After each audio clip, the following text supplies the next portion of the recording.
Mbote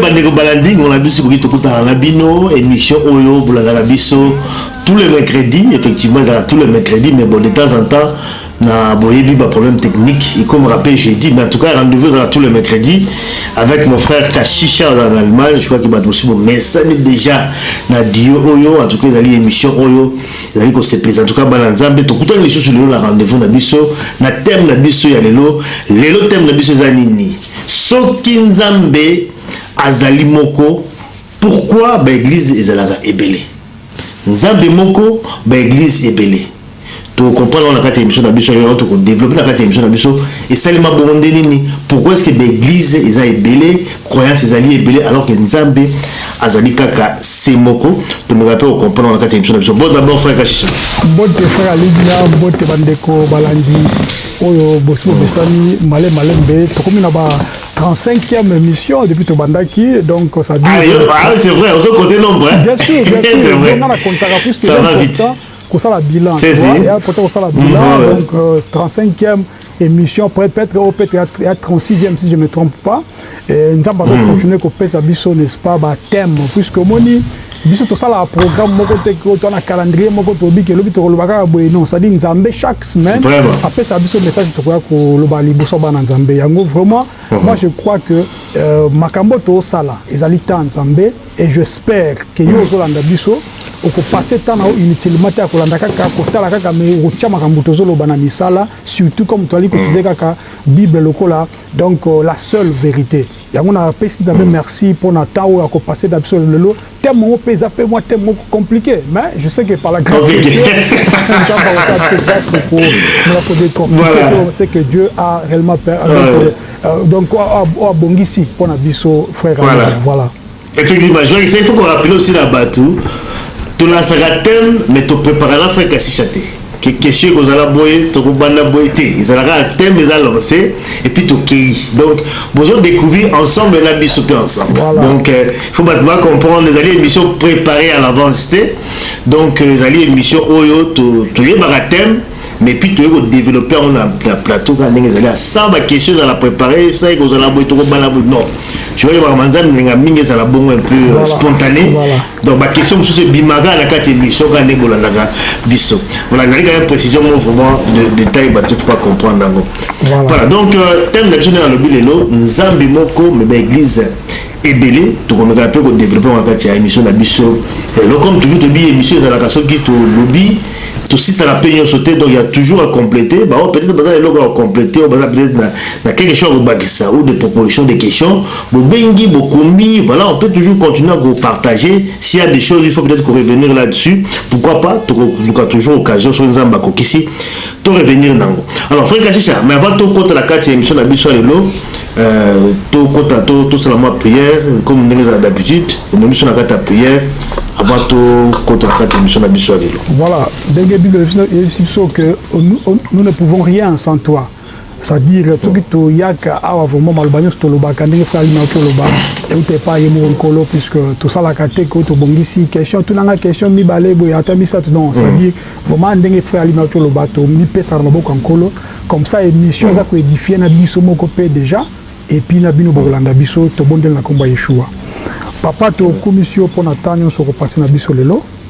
Mon conzito, yé, les sous na ma colonayo, pour te dire que pendant les ziba, ya bon moi. Mon conzito tiki, ba occupation na biso, tu y a un rendez-vous auto, yo kana bandeko pour na koloba de ta part. La ticket yo o le bela biso par ton esprit. Biso makanis na biso, to mail na biso, to ba philosophie na biso, ezo abisika na ngonga ote, kasi yo seul, Yeshua, ozo abisika pour le banakat na biso, que tu mettes ta parole sur nos langues, Seigneur. Ya wana tiki également le frère Ali na maboko na yo.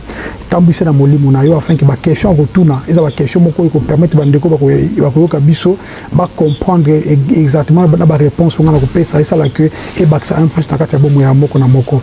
To bebisi nyonso ya mungu na satana to baby signaux soit il y a empêchement il y a empêchement à penser ou bien qu'on réfléchit malamu to baby signaux oyo et ali réellement koko ça mobulu na kati ya technique to baby signaux na kombo no Yeshua to sengi yo o régner lokola maître na kati na biso afin que nyos to koloba Seigneur pesa nde yo lokomo papa to mitiki na makona opo to bike. Sans toi, nous ne pouvons rien faire, Seigneur. Papa, lobela biso, tambisa biso, na kombo no Yeshua neto sengi boye. Amen. Amen, amen, amen. Merci frère Kashisha na prière pour les gens introduire en tout cas émission la biso lelo na lobby Nzambe moko mais ba église ebele. Pourquoi ils ont rabonné tout le développer la carte émission la biso. Alors frère Kashisha, question du bosso na même tout se mettre d'accord côté à terme tout ça qu'on utiliser on peut battre dans la biso ba bungate tant toujours le église ebele. Toujours le bélanine, est-ce que vous parlez sur la religion?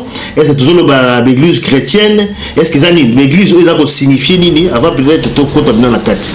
Voilà, je pense que la question est un peu importante par rapport au déroulement de Trokendepo et ça ça va base dans tout ça l'émission Oilelo. Normalement, bato balanda gabiso. Même balandaka na kati émission oyo tout ça la ngana frère ali mais obi ba balandaka biso na émission les avertis na kati ya chaîne na biso ba yebi à peu près ce que nous parlons par rapport à l'église. Tu dis que l'église est ali nzoto ya moto, église est ali moto, église est ali bâtimenté. Mais ce qui te ko lo ba makambo église to lo ba ngo mingi to chaka entre parenthèses mangomba ba assemblée o ezali ko régner n'est-ce pas na kati ya sa moyi awa puisque boyebi que biso moko to bino moko boloba ke toke église, tu vois, ça dit mutu a message na langage moko boye. Ya comme toujours côté à batu na génération ya biso bato to ali ko régner to ali ko vivre le j'allais dire et bongi toi na ba terme aux allez approprier par rapport na bango ba comprendre.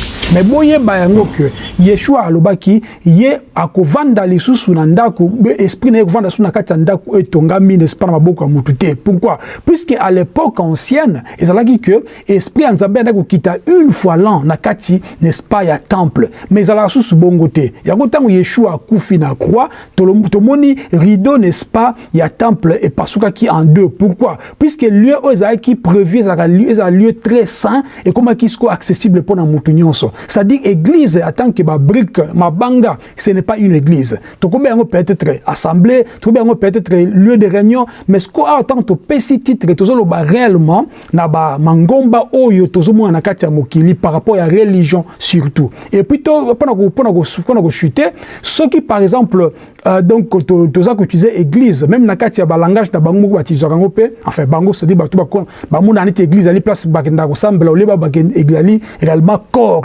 donc il y a Christ. Bango ba utiliser et avec donc eux avec eux à mouké, c'est-à-dire église avec eux à mouké, ba bango ba benga wana za assemblée, mais eux à mounene ba benga siko za église n'est-ce pas corps de Christ. Mais pour ko tia clair, nous voulons réellement parler ya mangomba comme émission ya la lingala frère ali mais ça tout pété donc la mangomba oyo to mona kalelo appelé église entre guillemets. Je sais pas si la réponse est claire. En fait, on a mangomba parce que mangomba est belé, ba croyance pesée belé en fait. C'est pour ça que tout le monde se fait comprendre là-dessus. La religion est belée, religion catholique, religion protestante, tous les musulmans puis bazali, les bouddhistes puis bazali parce que tout ils appellent Nzambe moko. Parce que Nzambe c'est tout parce qu'il faut parce que ça même Nzambe oyo, ils appellent Nzambe moko parce que ils appellent Nzambe. Même pas la biso la boko également la Nzambe combat Nzambe. Parce que Nzambe azaka moko. Nous sommes tout wana semble l'appeler Nzambe moko. Entre guillemets bien entendu. Est-ce que tu peux parler dans le contexte wana ou bien là tu se limiter dans ba groupe oyo ba groupe na biso ba église de réveil tout simplement. Tout ça un peu précis. Voilà, pour la koboya amalgame. Pour la koboya ba nini ba brèche belé na ba fenêtre belé puisque tu reçois temps et comme à 2 heures 3 heures. OK. Ça la limiter par rapport au message christocentrique, c'est-à-dire parler de l'évangile. Émission évangélique. Tant que mon évangile, et là ici la bonne nouvelle. Or, la bonne nouvelle où tu pas Mahomet, et où t'es pas Kimbangu et où t'es pas Confucius et où t'es pas c'est pas Bouddha la bonne nouvelle où t'es pas Yeshua où te bengi Jésus-Christ. Ça dit tout ça que l'obéla la bonne nouvelle du royaume. Ça dit ça dans l'obé église ou bien mangomba tout ça la allusion n'est-ce pas na ba onyos pali ko se dire ba chrétien. Donc je pense que on a une réponse claire pour poser la base. Voilà. Mon frère Ali Daseki n'a pas ceux qui n'a voilà, ça dit que c'est beaucoup plus clair. Voilà. Parce que pour pas la battre la même parce que ça va confusion. Parce que toujours c'est limité ça dit que Oyo accepter Seigneur Jésus-Christ comme Seigneur et Sauveur. Donc c'est quoi que toujours c'est limité dans le niveau 1. Donc l'église est belée, alors que Nzambe Azali c'est Moko. Alors frère, peut-être que la porte contre la carte à solo bon, l'église, surtout peut-être que peut-être historique parce que bon, et banaki ndeni koma est belé parce que banaki la place Moko parce que de toute façon Jésus-Christ a tiré l'église de. Mais ce que banaki ndeni koma ce que est belé bota manenge bota ko. Ne bandezaki ndeni. Voilà, on est bandé qui ndenge nini dans la télé c'est na Google, pas bêta, pas que la réponse mais na pas sa réponse à me pousser. Je pense que ceux-là qui nous suivent depuis le début, tout le bel Kambouya religion, nous on a numéro donc émission la numéro 2 3, tout le bel Kambouya religion, tout le bel Kambouya il y a christianisme, tout le bel Kambouya Bible, donc ça dit on a tout. Donc, en fait, brosser il y a concept qui est émission. Mais quand même, on peut sa réponse. Oui, en bref, ouais, moi, mon coup, c'est. Le bas, pour la moi, mon coup, c'est caca. Parce que, comme de l'église est belée, il faut comprendre, peut-être moi, mon qui est tant que l'église est belée, mais l'église est belée, il va n'appeler un bambou est belée. Qu'est-ce qui a fait que comme est belée, il va n'appeler un bambou peut-être moi, mon qui est caca. Voilà. Déjà, il y a concept, il y a christianisme, hein? Concept de religion, christianisme. D'abord, bon, que Yesu a tika religion, christianisme. Il y a même si tu les avertis, Yesu a tika chrétien, tika disciple. Pourquoi? Puisque terme on a coutu chrétien et bimande coutu, donc après coutu, donc kokende ya Yeshua. Terme on a chrétien. On a dit on va ça qu'on a biso, on a dit émission na biso. Pour comprendre réellement ce que je suis en train de dire, mais sur ma question, pas aller tout dans la question, mais na un peu, qu'on brosse un peu, bilo que ça, dans mon capital pour nous capter le message bien. C'est-à-dire, il y a concept, il y a Yeshua, concept, il y a Jésus. Il a fallu, donc il lui avait fallu, n'est-ce pas, aya kufa na mokili, afin que soit kufi na mokili. Tant qu'il y a quoi, d'abord les sous mouté comme pardonner. Après ça les sous mouté comme pardonner. Nzambe comme azova na sunaka ya batu, tandaka ya bandako ya batu, teto na kati ya bâtiment te, fala ce que Nzambe a trouvé n'est-ce pas, bisika na kati ya mitema na biso. Or, pour Nzamba ko na kati ya mitema ya mutu, mutu andimela, n'est-ce pas la bonne nouvelle to bengi sangomala ou bien évangile. Tu vois partir à wana tango, n'est-ce pas, avant que arriver à Yeshua, ba religion ezalaki déjà.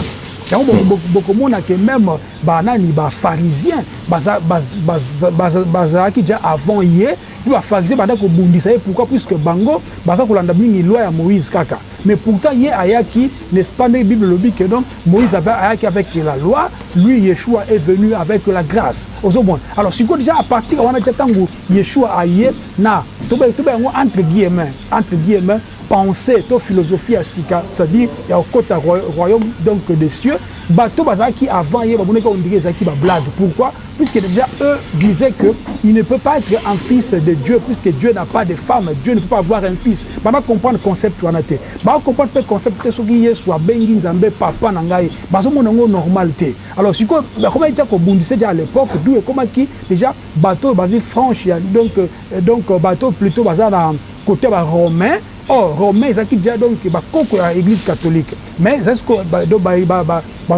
côté romain, comme on les appelait, des pharisiens, des sadducéens, qui déjà présents dans la terrain. Tant que Yeshua est avec le message à Sika, c'est de là même que Bundisa pour Balinga qui fait que n'est-ce pas Abimisa Moutou. Beaucoup on appelle isolé à Sol, plus tard Paul.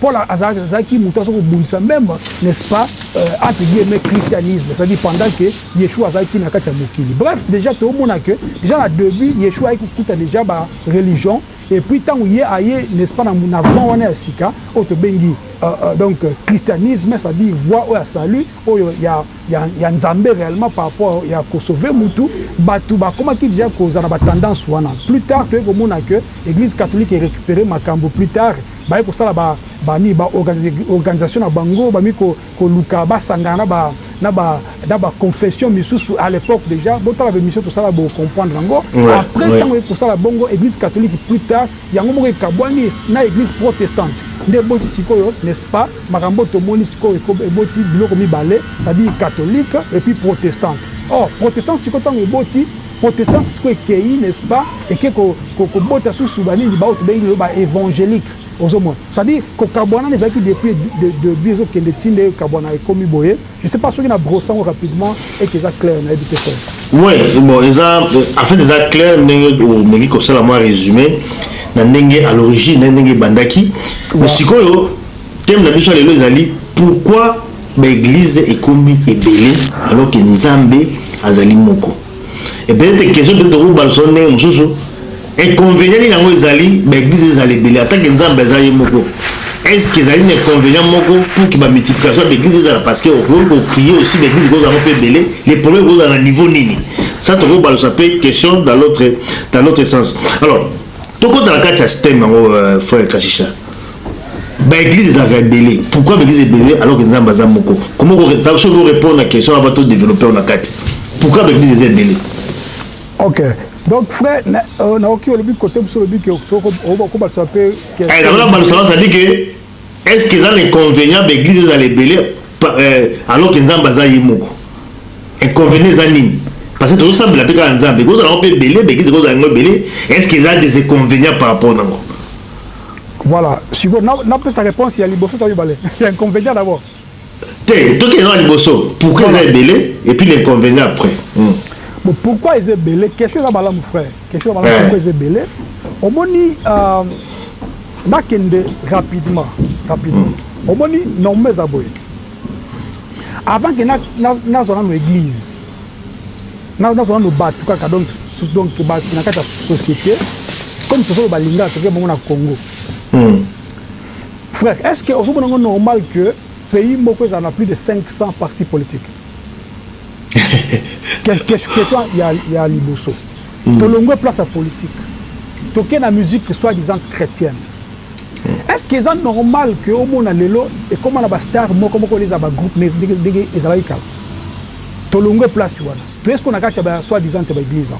Frère, l'église est comme à belé, ce n'est pas pour multiplier stratégie. Il y a évangile. Non. Non, il y a un inconvénient sur quoi tu vas répondre à l'inconvénient de la place. C'est-à-dire que l'église est belé, ce n'est pas une stratégie pour multiplier, n'est-ce pas, battre. Non. L'église est belé puisque Ezali, Biloko, Ezali a battu. Battu, Basali. Maintenant, l'église a comprendre Mangomba. Et moi, tu es belé puisque battu, Basali. Frère, tango, battu, Balongwa qui catholique. Balongwa qui que catholique semble à Marie, pas la raison. Catholique semble à Messe mort, pas la raison. Catholique semble à Autobengaka, Nini, Bengaoni, Batwakenda, Kotubele, pas à Sango, pas la raison. Mais tant que Bango va l'ongoué, comme les protestants, c'est-à-dire protester contre les catholiques, qu'est-ce qu'ils ont fait? Ils ont reproduit plutôt les mêmes choses. C'est-à-dire, les lots, au moment que nous, Moutou a couvert moi si tu mobali, basa la cérémonie na katia cimetière pour na kukunda Moutouana. Basa la bague, basa la prière mot compliqué, mais l'église soit disant donc évangélique. Donc, l'église, ils ont belé les lots, ils allaient par rapport à d'abord égoïsme. Pourquoi? Puisque Olingi, au Zoïlo, comme on dit, Monique, ceux qui n'habitent que Nasalaka, Nasima Moutou, n'a qu'à profiter d'un côté. Si tu as la pelo pour n'aïda profiter d'un frère, bah pasteur mingo mouna na Congo, lelo, tu vas pour na Congo. Si tu vas pasteur, bah y a église de réveil. Mingi ba uta ba nzambe malam. Ceux qui ba chetembe, ba lo bananga awa na kati ya émission. Mingi ba uta ba nzambe malam. Na kotanga ba kombo neti ba Léopold Mutombo Kalombo. Auta nzambe malam. C'est-à-dire, tant que bango ba uti kuna ba sali pe ndeti o bango, c'était pas dans le sens que de côté, donc Yeshua le qui allait et faites toutes les nations mes disciples. Non, non. Pourquoi? Tout le monde a ce qu'on va fruit dans le lot. Puisque ceux qui parlent français, que c'est la fin qui justifie le moyen. Ceux qui sont que la fin en gros est comme compliqué. Ba pasteur ba mola ba frange ba mola tabani ba roba milai na ba croix binene le quoi la catholique ba boyaki ba pasteur ba mo ça ba cure d'âme le quoi ba curé ba pasteur ba ko sala n'est-ce pas ba komi ko commencer ba mai le quoi ba eau bénite ba pasteur ba komi ko pakola ba mafuta le quoi ndenge za kana kata banganga ça dit donc ba sala ki ngo ce n'est pas ba sala l'église na pour ko tondi ça n'est-ce pas évangile mais qui plus pour l'égoïsme, pour l'envie, pour le gourmandisme, donc gourmandisme plutôt, et puis bref, pour donc mon thème mabé, c'est-à-dire l'idée que y a une position quelconque, c'est-à-dire ceux qui pasteur moko aye, à sali lo konae, et que mati, à Dieu na est-ce qu'à côté la monique, comme il y a mati boye, c'est comme ça que Omuna bakizamina balongo pa batamboluko ki basali pa bango kuna, c'est-à-dire tout le monde qui se sépare en fait dans la église de l'eau et ça li ba osala ngo pour multiplier n'est-ce pas ba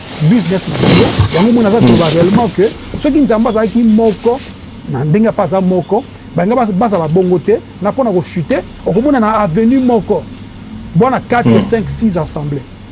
Est-ce que beaucoup de gens qui attaquent non église des alliés en France, nous sommes en Belgique, il y a Liège, nous sommes à Bruxelles. Tu vas comprendre que bon, on a une place stratégique, mais ce n'est pas ça. Ce n'est pas ça. Ça li yango est belé pour chaque moutou à gérer le connaît, le quoi ONG. Il y a toutes les réponses à nous clair. Oui, ça. Et ça clair. En fait, c'est belé parce que comme business, mais bâti comme il y a un Zambé liboso. Alors. Mes frères. Inconvénient, frère. Ah, inconvénient. Maloba. Non, pas ça. Après ça, inconvénient de l'autre côté. Quel est l'inconvénient des ceux qui sont belés? Parce que, comme tu dis, il y a un peu belé. Il y a un peu mais au moins, comme moi, je suis déjà liboso. Et ça peut avantage. Il y a un côté d'inconvénient dans le niveau. Frère, au moins, démon, mon corps, babé un démon. Balé, ba démon. Misatu, ba démon. C'est comme il y a 1000, par contre, légion.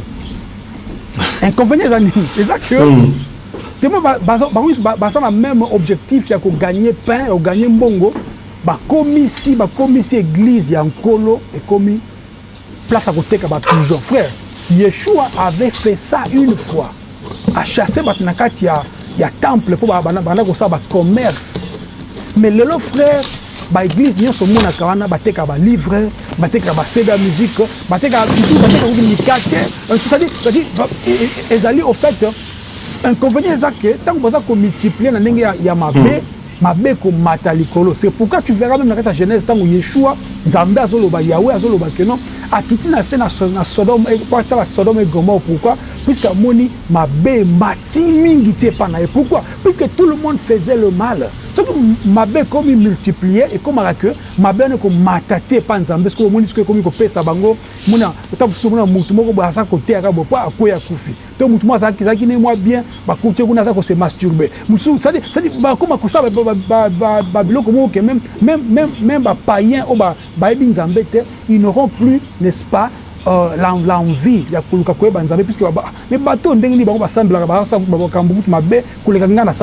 bref, inconvénient la multitude, il y a n'est-ce pas, il y a la prolifération il y a et ça là que non, plus c'est ça l'inconvénient. Mais c'est vrai, parce que a toujours parlé sur Mabé, prolifération à Blanc Mabé, c'est-à-dire qu'il va créer l'église de la Bango, pour passer la Mbongo, ils allaient dans but, il y a Mbongo, ils allaient pour la Mangamanza Mbété. Mais ce qu'ils ont trop considéré, frère, Kashisha, parce que bon, tu vas pas Babandaka, Mabé, Babandaka, Malam, après ce qu'on va continuer à Mabé. Supposons que Bazali Malam, supposons qu'ils allaient dans but pour propager bonne nouvelle. Est-ce que vous avez la Mabé qui va multiplication de l'église ils allaient belé. Ceux qui vont nous sur tambola, la droit chemin, ils allaient tout simplement multiplication, mais ça m'a bon côté, il y a relié à battre, mais par contre tout, bazali ko tambola, vraiment la droit chemin. Est-ce que vous avez les convénients? Il y a l'église, les l'église ils allaient belé. Bon frère, dans le boy. Ouais. Mabe plus mabe plus mabe et puis ça mabe. Malamu plus malamu plus malamu et puis ça malamu. Donc ceux qui ont malamu il y a un inconvénient. Ok. Et vous avez bien pourquoi puisque là maintenant ils ont là que non na bengi ma frère pasteur bon ça va toujours kuna toi que tu es dans prison ça va ça dit toi tu es tout ça avec comme les apôtres faisaient dans Actes des apôtres chapitre 2 bah ça côté parole il y a Yeshua sans compromission. Ce que qui bongo et ça m'a bêté dans ces cas tu vois tout ça même pas émission tu vois tout ça été pour comment dire que tu bondi sangolo puisque tout ça l'émission pourquoi puisque ma baise est tellement visible frère exactement visible frère tout ça va coup de fil tu vois makambo belé bon Zambé a permis de m'amuser tout le baboité puisque m'amuser les pètes que froisser bateau bah ça beaucoup condiment ya mouké mais je te dis que frère bah assemblée mingo monaka na bandilango le kambo yo bande ko bokangai ce n'est pas d'un mauvais œil que nazo ba makambo yo na ba makambo pour na ko sauver bat peut-être au basa na kacha ba makambo wana ceux qui ba ali 100 frères 99 ba ali faux puisque ezali pour ezani pour ba faux bien fausseté ali kambo ezaka nini batalaka e bandel nango ndenge zo continuer na ndenge pe ko suka mais ceux qui scott au la deli bango nyonso bien au mona que mingi baka vraiment avec un but lucratif frère baka tena na but moko boye ya côté ya Nzambe zala donc epousa la preuve en est que to balikamba Congo na Congo somona que mutaza ko bibenga prophète azo ko melsa batu ba nini ba pétrole mais ba pasteur ba vandi ba hôtel c'est que ça ba faux pour ce malaki ba vrai qu'est-ce qu'il allait faire ben va se liguer contre hier hein ba non mutaza ko yana combattre ko ba ko kangisa été mais ba do ba aussi ba ton à niveau OK non muto donc à quoi ko zala boité to ça si donc ba pousser mutu à ti quand même côté tu vois mais comme ils le font pas ba le bénini c'est lui qui reste silencieux devant une injustice. Il s'est fait coupable de cette injustice. Il y a un non-assistance à personne, donc à personne en danger. Pourquoi? Parce que quand tu sais faire le bien et que tu ne le fais pas, tu commets un péché. Je ne sais pas ceux qui répondent à clair, frère. Oui, réponse est claire.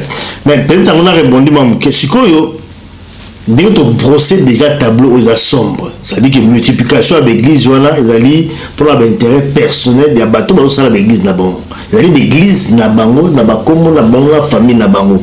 Mais ce que peut-être toujours le Nzambi Moko. Ce qui Nzambi Azalaka Moko, pourquoi est-ce qu'il y a l'église qui est belé? Frère, dans le représenté, est-ce que Nzambi Azali na katia l'église? Nzambi est-ce que Dieu est là? Bon. Tout le passage moko pour mon appel bandaki botanga na noté passage moko puisque des fois les choses que nous parlons eza biloko nzamba va ko pesa biso to loba et puis bandeko baso landa biso basiba mingi basiba comprendre même style tout ça la makambo yo il y a des fois tu as vraiment avec ma message ba moko toke droit au but mais ça vraiment constate au monto ça la méthode za côté bana nzambe baso ko kabiso babi manakati ya makambo wana ekozala malamu. Tonaka livre ya Matthieu chapitre 7. Natanga avant que na pesa réponse à frère Alimia. Matthieu chapitre 7. Dans le verset 21. Marquez rapidement. Ceux qui me disent Seigneur, Seigneur, n'entreront pas tous dans le royaume des cieux, mais celui-là seul qui fait la volonté de mon Père qui est dans les cieux. Tout continue. Plusieurs me diront en ces jours-là, Seigneur, Seigneur, n'avons-nous pas prophétisé par ton nom? N'avons-nous pas chassé des démons par ton nom? Et n'avons-nous pas fait beaucoup de miracles par ton nom? Alors je leur dirai ouvertement, je ne vous ai jamais connu, retirez-vous de moi, vous qui commettez l'iniquité. Na place. Réponse des aboués. Est-ce que Nzamba s'en a batouana? Voilà. En fait, Nzamba sana batu nyonso, les mauvais, le bon, le méchant. Nzamba sana batu nyonso. Na pesa exemple oyo politique. Pour la Congolais, pour la politique. Ce qui besoin ko tia haine na kati ya batu, c'est-à-dire oza koyina mutu na niveau moko ke soko ta nkombo na ye salio motema pasi ozo commettre une grosse erreur. Pourquoi? Puisque Nzambe mutu wana oleke Nzambe a punir ye, Nzambe a punir nde yo. Pourquoi? Puisque tant ozo yina mutu boyina batu boza koyina batu bino sko comme na charge kolega ye puisque ye a binoté exemple. Elinko bani soki Nzambe azutika mutu mabe aumela Nzambe ako ni pesa sali Nzambe ako pesa mutu na temps pour mutu na soit a changer ou bien mutu na motema comme makas ndenge qui est pas pharaon pour périr. Mais soki bino mingi ba bibenga ba chrétien boza koyina politicien boko bo linga kaite na ndenge boko zoyina c'est comme si tu es en train de le blanchir au fait ozo blanchir pas Nzambe parce que finalement Nzambe akotala mais yo zo benga chrétien mozoyina. Pourquoi? Puisque la Bible nous dit que muto linga ozo mona ozo lingete mais Nzambe o mona kate o lingende eliko banini soki déjà na kati ya batu ndeto zo mona na kati ya batu tali ko vivre avec esprit à comment dirais-je esprit moko boye ya haine ya ba comme poison tout ça puisque ma beza tellement mingi. Mais entre temps nous na kati ya réponse to lobi que Nzambe atiki batu nyonso wana ba vivre na mabe na malamu na kati ya mokili. Imaginez-vous penza frère Ali Mutu akepe na sombi poison bategele poison apesi mbongo aina poison wana pe avi sani to kopo atina kati ya poison mutu supe avi amela ngo pa kufi Nzamba zotala osomona eliko bani Nzamba sana mutu nyonso mais sauf que mutu nyonso ta okota lola puisque le but ici pour Nzambe ou bien pour Yeshua ezaki que non aiko racheter biso pour tout mon royaume na ye. Il y a dit que je m'en vais préparer la place afin que là où je serai, vous y soyez aussi. Et lui, que non, ce qui mutu, aza mutu mabe, aza mutu malamu, Nzamba sana pona batu nyonso tout. Mais na kati sikoya ba assemblée wana, na kati passage tout temps à Matthieu 7 21 22 23, Nzambe a ko permettre même que ba miracle salema pour combattre Nzambe tombwama. Mais le miracle ne sauveront pas la vie, et puis ça mutu vie éternalité. Le vrai miracle qui sauve, c'est le miracle au mutabongoli motema. Mais d'autres miracles, ça les marapo batu, bamuna mounen ensemble. Bref, batu wana ba travailler pour ensemble, mais ça le quoi vous travailler dans la compagnie moko boye, tu n'es pas enregistré au fait. Compagnie est que prospérer, mais yo ozo futani ba allocation to ngoni ba taxe futa kate, jour comme kokoto comme donc comment dirais-je comment dirais-je aux asusu na makasa ya kosala te aucun na place ba futa bato à chômage batali bobi yo au travail te. Mais entre temps la compagnie au personne au travail et prospérer qui par rapport à Moussa na yo. C'est pourquoi Yeshua dira que même si vous faites tout cela, que tout ce que vous êtes en train de faire, je peux laisser faire pour battre mon gloire n'angaye. Mais vous là, beaucoup taté. Mais tout ce qui répond est clair. C'est clair, mais il faut quand même toi approfondir en mouké pour et ça la confusion te na batine bazo na biso parce que le lobby a frère d'abord le lobby m'a mis à haine. Ce pays de mutu, un politicien tout ça, yozo inaye, yozo ti haine nakati, yozo lingaete et pourtant ça la gamabé. Mais ils ont des façons de blanchir les panzabes. Je crois que frère, il faut quand même au fond la biso malam wala pour battre ma côte en confusion. Na presque un exemple là faux serviteur de Dieu. Pour parler qu'on détruit Balanzambe. Pour nayo, quelle est l'attitude il y a un chrétien vis-à-vis à Batondenge wala. Il faut qu'on aille dans l'amour, il faut qu'on aille dans la douceur, il faut qu'on aille dans le nidi. On va expliquer d'abord biso. Alors la place mon père au lobby de Souswana, réponds d'abord, réponds là comme ça avant na la deuxième partie. D'abord, au lobby, quelle attitude d'abord, non? Quelle attitude? Parce que yo lobby awa, kuina, odasu mutu moko boye, yo ini ye ulingi ete, mais mutu ma sala kapé mabe. Parce que yo kuina ete, parce que yo ina c'est comme si oza ko blanchir ye panzambi, yo risque de sous lisum ko le quand même mutu asali mabe. Peut-être que tu vas comprendre si on a bien été. Il y a un ami qui pose une question autrement. Bah, faux serviteur de Dieu, face à Bango, chrétien, a adopté quelle attitude? Bon, frère, problème vous avouez. Au moins, même quand tu as un message aux frères, normalement, tu peux avec Marambo et Baosa et Talib sauté.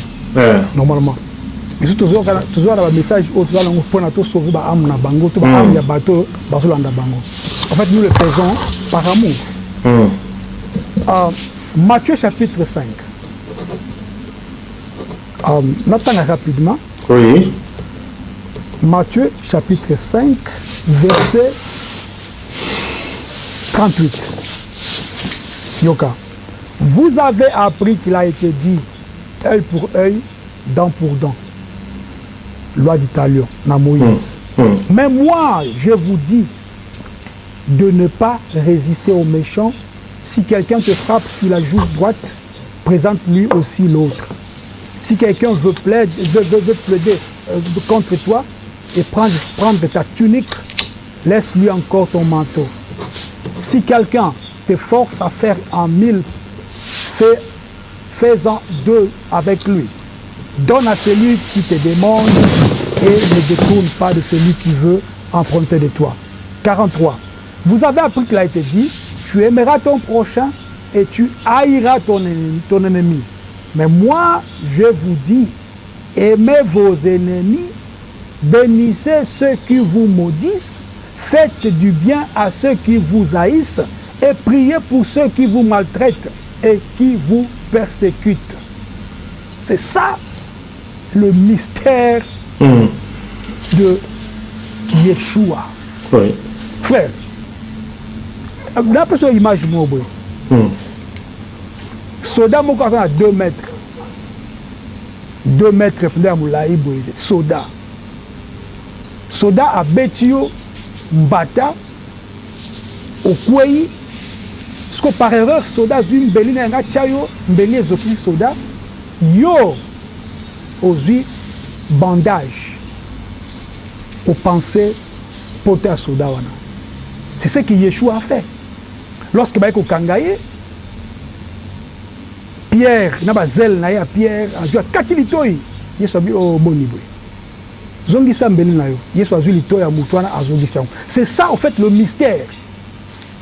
Attends que moi na nzambe, frère, ozana droit ya ko yina mutute. Frère, eza même pas na place o nzamba tikela biso ke oui, mon na kao. Attends que moi na nzambe, frère. Attends muta fingi yo. Attends muta tongi yo. Attends muta yini yo. T'as pas droit à kosala ngolo kola yé. Mais ce qui est clair, frère. Puisque moi je ne viens pas ici à m'adouer batou. Dans ce que ma vérité au repos, frère.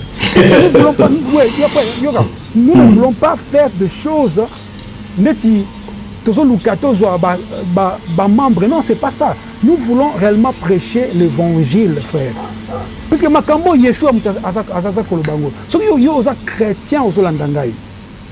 Yeshua lobi yo koina mutute. Yo prier pour mutu aza ko maudire yo. Prier pour mutu azali ko maltraiter. Yango monita ko toloba ki kambo ya prière, c'est pas na yo ou bien avec une autre émission. Tant on ça ba prière à feu. Moto zik ça ba batunyo so non, c'est pas une bonne prière.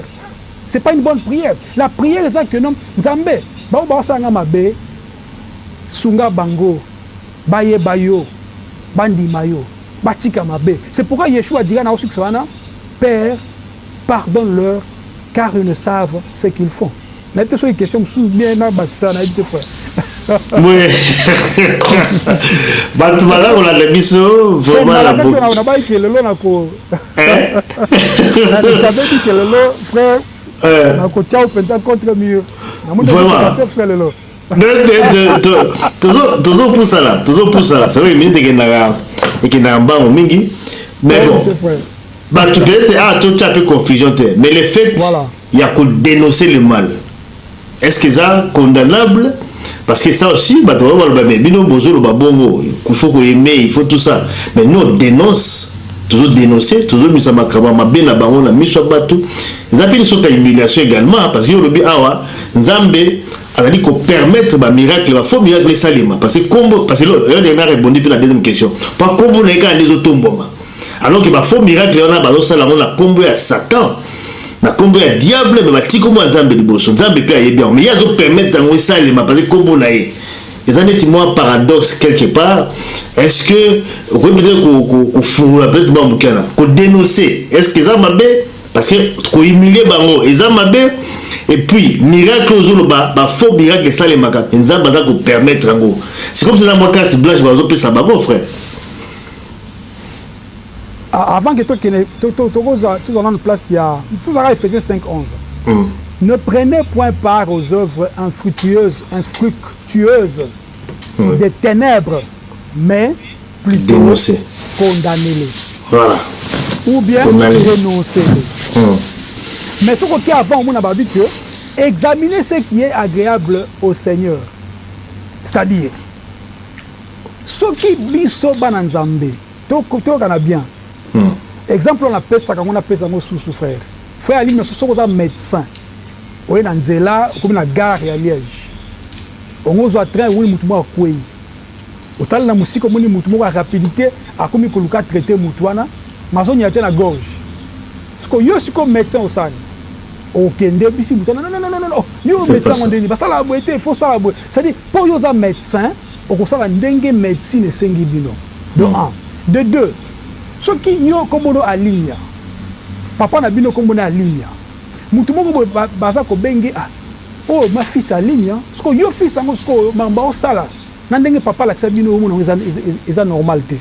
Au pousse no talibo mais oh à ligne on ndenge ni. Ce que nous sommes en train de faire frère. Tout ça qu'on s'acharne contre Batouté. Yango faut tout ça là. Attention. Biso oyo na sangisi hein, to dénoncer kabatu. Tout ça là attention. Quand tu commences à dénoncer avec la haine, au côté n'a pas piège, il y a diable.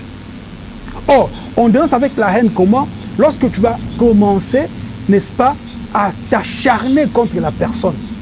Si on dit qu'on s'acharne contre la personne, c'est comme si, comme ici, comme le combat Yonae, combat Cash. Non. Puisque, avant Bisso, il y avait des Paul. Paul a dit qu'on dénonçait, mais c'était à l'évangile. Tu as vu Simon le magicien.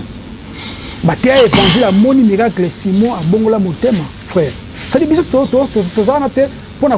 pour parler de ma foot, ou bien ma doué. Non. Tout ça côté à tu parole par rapport à ma cambo Bible lobby. Par exemple, on appelle cet exemple à Mouton dans le lobby que il fait boire du pétrole dans le pétrole. Tout le monde n'a nulle part dans la Bible. Parce que on ne peut pas rester comme ça. Il faut tout ça dénoncer ma moto au monde. Mais ce qu'on dénonce, ça n'a rien à voir avec le banamoutou que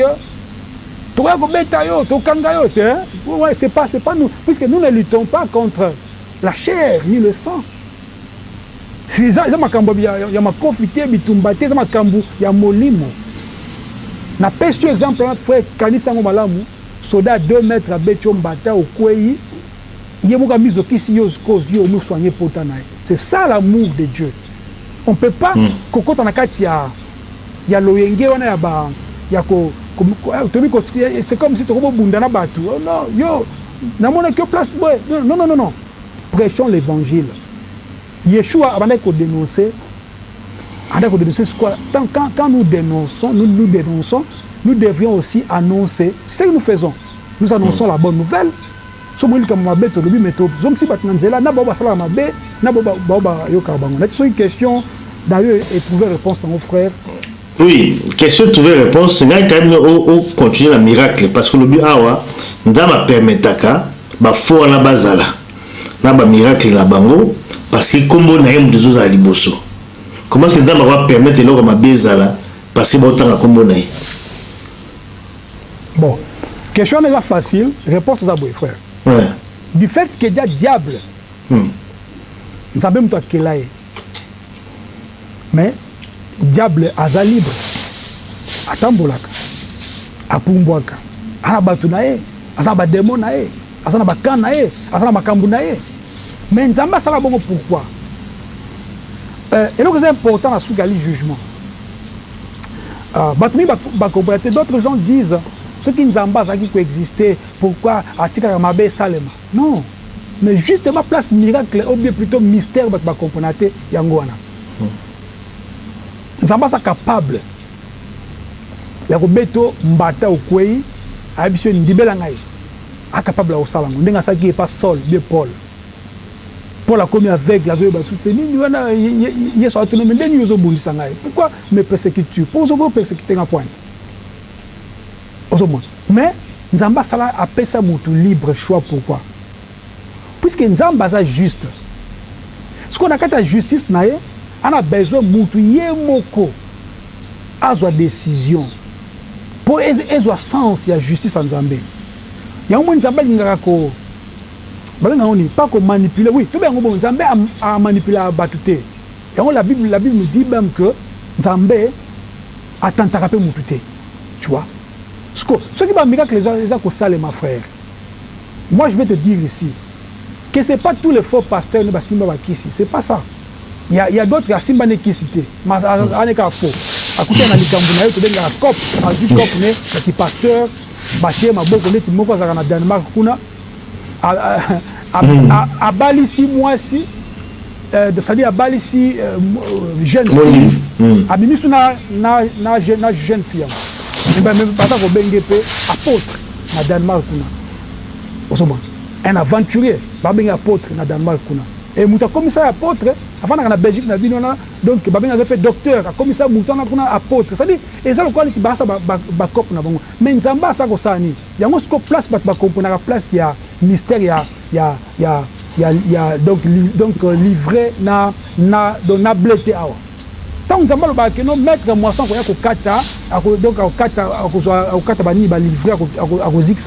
c'est pendant ce qu'on a le jugement dernier. Des places de l'objet, tout à Matthieu 7, 21, 22. On dit que non, j'avais fait ceci et cela, ton nom, je leur dirai que je ne vous ai jamais connu. Et Nico Bani, nous avons bâti un miracle salement. Ce qui nous a la kisi, on est tout ça d'accord. Mais il y a aussi des pasteurs, entre guillemets bien sûr, à ça, on est qui cité. Mais il prie. Mais entre-temps, à ça, on profite de ce qu'on a faiblesse à battre pour y gagner un bon. C'est un miracle, il y a un faux miracle. Surtout un miracle, un vrai miracle, il faut vous compter. Mais tout le monde a un spectacle, voilà, ce n'est pas de vrai. Tout est faux. On a raison, sinon tu vas se contredire. Des choses que nous voyons, que nous dénonçons, c'est le monde.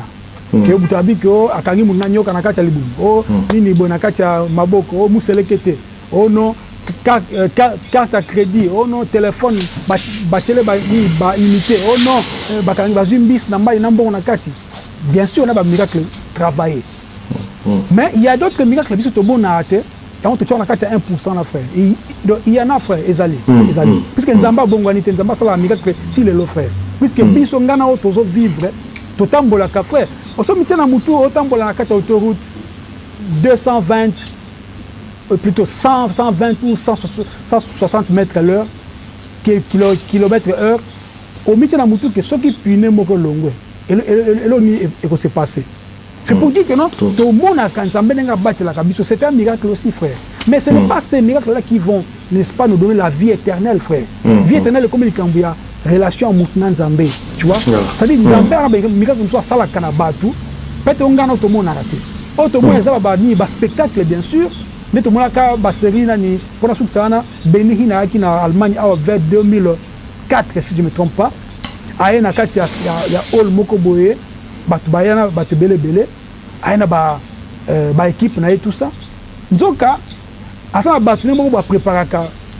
Moutoumora a yalukuta aye, moutoumora vanda na chaise roulante yalukuta pa aye, mais ce que basali que bato basa maladie à solo na que non mouto zo bela, baso qui peut bangote hein.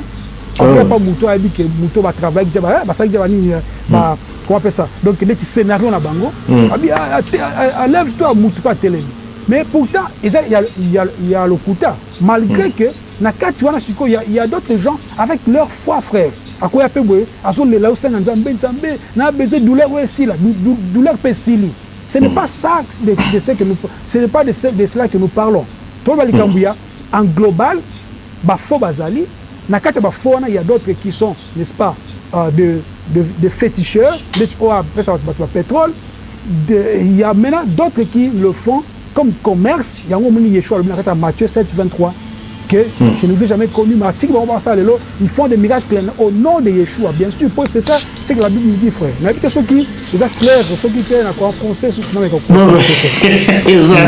non, mais ils ont clair parce que j'ai toujours poussé la peine comme qui se met à ce qui est dans Mbang Mingi, Nzambi Moko, l'église est belée. Pour que ça le marabongo. Mais frère, si nous avons tout la paix sort, il y a bandimi, fidèle.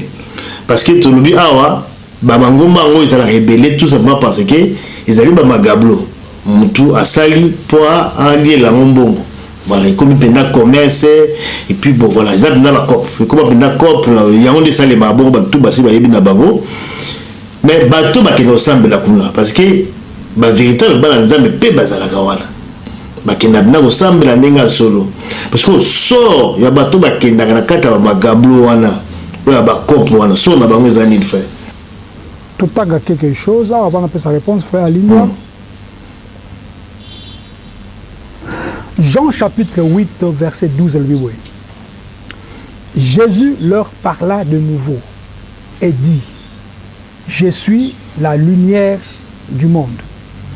Celui qui me suit ne marchera pas dans les ténèbres, mais il aura la lumière de la vie. Frère, au moins Moutou, on a sala, a la responsabilité pour la vie éternelle. Yesu a koufi a pesi grâce. Grâce à l'inconnu que non, sala no mabe. Mendeni oui, ça no mabe. Senga bolimbis. Mais que koufa na kata mabe on a terre. Pour tu peux faire le mal, donc au koufi au tiki, donc ok l'ifelo. C'est pour dire que non, mabe oyo ko sala. So sengi pardon panzambe nzamba ko limbisa yo. Wana ezali bongo, za bongo. Ça dit nzambe a pesi grâce au moyen il y a liwa na résurrection, il y a Yeshua. Mais est-ce que Yeshua a ça que non? C'est lui qui. Donc d'abord je suis la lumière du monde, c'est-à-dire dans sa vérité, dans sa polé à mokili. Muto ko landanga ovanda sur atika na kati ya molilité. Elingi ko bani. Na kati ya ensemble na bana nzambe bazali.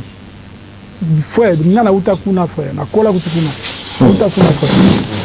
Et tant que tous allez kuna, il y avait des fois aussi au monde que tu es différent avec d'autres frères. Au monde makamsusu, tu t'imagines par exemple le cas qui na Congo Kala, tout ça pas amiqué frère.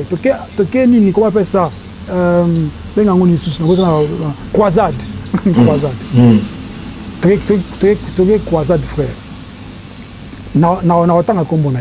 Tambulukoki. Yenu mtazaki n'est-ce pas officiant ou bien mtazaki président ni wana. Donc croisade wana frère. Croisade. Toyaki na sœur moko boye. Sœur wana ataki ba bijoux. Na ça par exemple na kata ba vidéo mususu na habité. Ataki ba bijoux.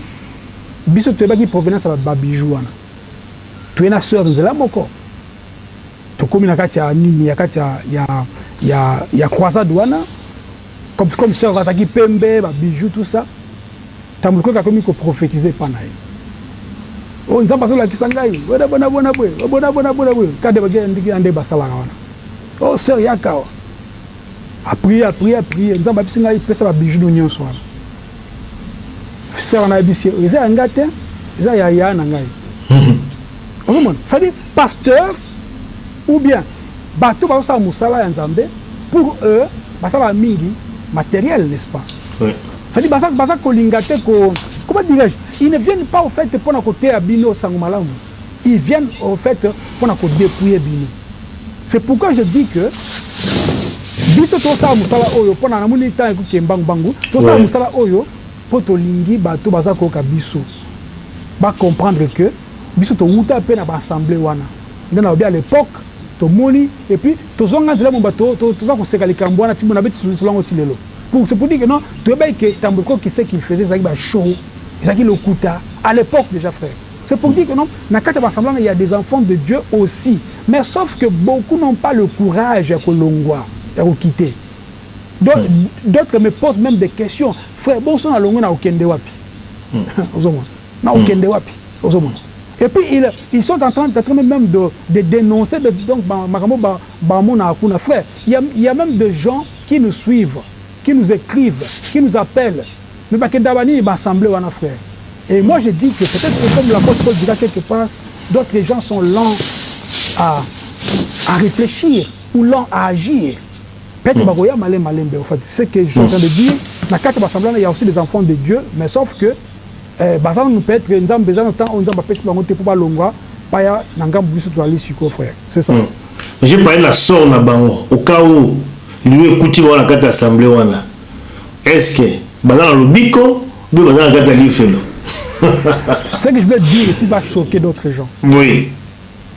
Frère, à ta mouta dans l'église catholique. Oui. Il y aura bien. On est l'église catholique. Mais ceux qui lui écoutent au péto, Mami Swanzambe, tu pars au ciel. Mais si tu as un Kamoko exceptionnel, tellement. Dans la histoire de la Bible, frère,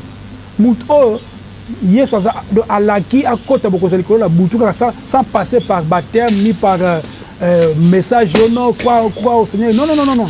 Moïbi n'a croix, frère. Pourquoi? À côté de Nzambe, direct yé moko boy. Quand Moïse Zabake a quelque lukaye, Moïse a sa prière. Quand Abraham Zambake lukaye, donc Abraham a eba Nzambe. Ça dit Nzambe à cause du Kambu. Biso to ali ba tu frère. Toko limiter Nzambe. Mais tu ali ko kebi sabat na danger ni ko là au soko une place ya mabe. Pourquoi? La Bible nous dit que la foi vient de ce qu'on entend. Et ce qu'on entend vient de la parole de Christ. Mais ce que vous faites, nous n'avons pas pasteur, ceux qui sont congobile, ceux qui sont groupés, c'est compliqué. C'est ça ne va pas t'amener vers le ciel. Et comme nous, il ne peut pas nous embêter. Pourquoi tu n'es pas embêté? Jean 8, je suis la lumière du monde, Yeshua Zoloba.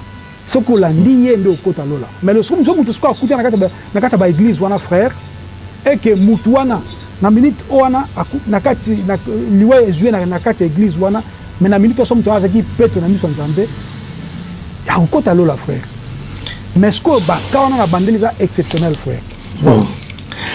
Voilà, je crois que il y a beaucoup à dire. On peut encore rebondir là mon frère Lobby awa mais ni d'habitude c'est ce comme vraiment la souka. Je crois qu'il y aura quand même suite. Il y a un sujet de Lobby vraiment très important parce que les loga souko beti awa ceux qui montent nous allons péto ok na lola bien aux autres na place la mabé donc là bateau bazalaka na ba doute o balwa plutôt que nous la ma banzambi attention ça les mabé mais plutôt ba nzambi tout ça koyoka na biso et puis bon voilà tout ça pour quand on va ba miracle puis donc c'est ce qui est important donc bateau pe ba obimaka na bango pe na kati ya bango ba wana te ba otika la bango kula parce que ba moni que non sozo tambo no pe ka malamu et bien ça sert il y a quoi là obimaka na kati ya bango ba. Ah frère mais boy wana solo bibo bébé c'est mission. C'est pas ça que je dis. Ouais. Là par exemple frère au moins avion. Toi la carte avion tu as 300 personnes dans le avion.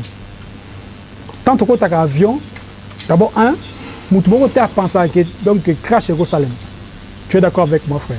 Oui. Même ceux qui ont l'idée que crash Jérusalem, tu as l'idée que non, dans la place, comme ça, ceux qui crachent Salami la Bika. Non. Mais, ceux qui crachent Salami, il y aura des gens qui vont mourir. Sûrement, Batebele, Baokoufa. Je connais une fille en France. Avant de 13 heures du temps dans Maï, dans l'océan. Donc, avion, et ça, il crash, côté il y a Tonga, il y a papier, il y a côté Amérique latine, c'est pas côté Niwana. Donc, avion, et ça, il crash, plus de 300 personnes, filles, à 14 ou 13 ans, à Bikati, le Lazali. C'est pour dire quoi? Tu ne peux pas imaginer dans ta tête que oui, comme frère Kachal, c'est que bon, c'est pas la peine de c'est pas ce que je dis. Dans le but que, exception, c'est Dieu qui sait. Exception. Mais yo, ce que tu places aux alliés, ceux qui ont la place Yamabé, tu peux, comment nourrir, n'est-ce pas, foi, donc Yamabé. Alors, na cadre, comment que, moi, aux années, tu musika ya Nzambe. Parce que maintenant, il y a des gens où Nzambe habite Oyo par rapport à Boé. C'est Dieu qui va décider au fait. Ce n'est pas l'ensemble des gens. Mais ce qui est important, les amis, ezani ce qui mutazo aza kolanda Yeshua lobby je suis la vérité, je suis le chemin, la vérité et la vie. Je suis le chemin, la vérité et la vie. Et ni kobani ce qui yo olandi le chemin te okuta na vérité te. Ce qui la vérité te, tu n'auras pas la vie. D'où il faut déjà si quand on kangai que tu te poses des questions. Il y a une sœur, une de mes sœurs, à mon église moko bâtiment mon Irlande. Pasteur alinga pesa bango basani asa bango abengo nini will d'onction les tickets à wendre bango. Pendant que bango bali ko sambela sœur a fungoli biso moni pasteur na zo tia so ina kati ya will wana. So frère. C'est pour dire que tant sœur a moni bongo jour à souka père à longa église yango wana. C'est pour dire que Nzamba a un temps où il pour mutu. Dieu ne peut pas permettre à Tio place à Babé. Même pour travailler avec Abraham, même pour travailler avec Moïse, Nzamba bende place avec Zonga en Égypte, Zorba na puis Libanda. C'est-à-dire Dieu ne peut pas se compromettre au fait que non, Vandaka wana non, il faut oser la place au d'abord ils allaient ozo comme maloba nzambe pur yango mona kita ngo Yeshua à ce que non bo vendre na kata chambre haute bose de la place wana. C'est pour dire que non il y a des endroits où que muti fois zala attends que ozo mona nzambe pour ngai le frère sona que église mo quelconque ou rassemblement quelconque ezala wapi frère na kokate mako te ko risquer na non ozo kosa na risquer na mgo makasi mais mambozo beza ngote nous eza sur place na ngate donc mona nzambe ozo kangai. Il y a des fois, tant que vous avez un pasteur, c'est sur la dîme, on a un dîme, peut-être ça te fait aussi du mal. Et puis ça peut un moussoukanda. Et ça va signer pour que non, vous avez placé à ma baie en fait. C'est pas réponse qui n'a sens c'est-à-dire exception et zali, coûte que coûte frère. Mais ce n'est pas généralité, zali qu'il faut longue place wana ou ils ont placé à ma baie. Nous ne ressemble pas à nani. Comment ça s'appelle? Denis Lessi quand même. Voilà, donc comme la souka, je crois qu'il faut un moment tout comme la souka vraiment cette émission. Ils avaient vraiment dit une chose très intéressante. Je crois que le débat va continuer. Il y aura sûrement des questions, tout ça par rapport à Oyo. Et le bon la carte à émission la biso. Il y a les lots. Ceux qui n'ont pas zali moko pourquoi l'église ezali ebele bolande en tout cas émission la biso. Et Banedina Souka, tout comme la Souka fait cacher la aide sur le Bassou Kezali pour te clôturer cette émission. Voilà, dès que tu lobby, tout ça, Moussala Oyo pona yo aux Olanda Bissou. Aux ala moko, aux amis balé, tout ça, on pona yo, pona bino. En fait, il y a d'autres choses lorsque tout ça le bango, tout sakabaton, c'est pas que tout ça nerveux, tout aussi qui non, c'est pas ça. Ça ka moko. Avec insistance pour nous comprendre. Alors, ce que il y a peut-être d'autres choses que dans le lobby rapide ou bien frère à une question à répondre on dengue yo da kozelate ce que mon question ali tout na biso to zanga te répondre bino frère ali mianza mapambola yo vraiment merci beaucoup. Merci frère Kashisha, merci la émission, merci la Balolandi biso partout à travers le monde, tout comme moi sur l'émission Nabiso Lelo, rendez-vous Nabiso mercredi prochain à la même heure. Boutika Malam Musika Bozali, à très bientôt dans la même chaîne. Merci beaucoup. Zamazala Bino. Merci.